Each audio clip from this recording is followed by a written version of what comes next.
You know, I started this channel primarily to talk about bipolar disorder because when I was diagnosed with bipolar disorder, I thought I knew what it meant. And then it turned out like I didn't know at all what it meant. And when I Googled what does living with bipolar disorder look like, what does living with bipolar disorder feel like, what does a manic episode feel like, what is a manic episode, the answers I got were like terrible because none of the definitions or none of the explanations given came even close to how I was feeling. Because this just doesn't really summarize this. So going into my fourth year having, or at least knowingly having this, my fourth year since being diagnosed, screw everything else, this is what I wish I knew when I was first diagnosed. And big shocker, they don't tell you, or at least nobody told me.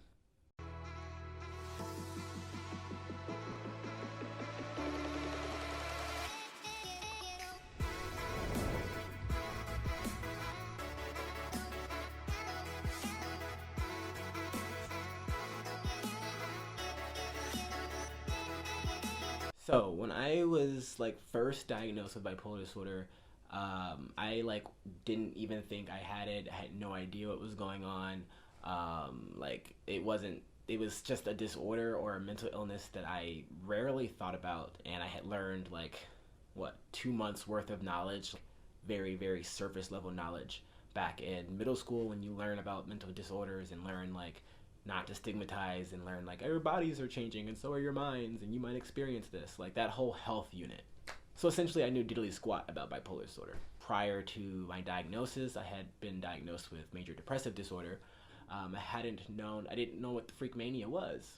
But it came to a point where like, not that you need a reason to be depressed, but for me personally, I was just like depressed and I was just so confused as to why. I was like, there is no reason for me to be depressed. And I didn't want to be, not that anybody wants to be, but it was just a different feeling of depression. I even spent a week in Paris, did not leave the hotel room, barely did anything because I was depressed and I was just like, this sucks. Well, clearly, but hopefully you know what I'm trying to say. Also, it was very confusing because I think I had tried literally every SSRI, like antidepressant type of pill there was out there, like nominally prescribed to people, and it either made shit worse or it just did not work. So coming into this diagnosis, being diagnosed with bipolar, I thought of it a lot like major depressive disorder in the sense that thinking like, okay, I have this, like it's a short-term fix or a short-term solution slash short-term recovery.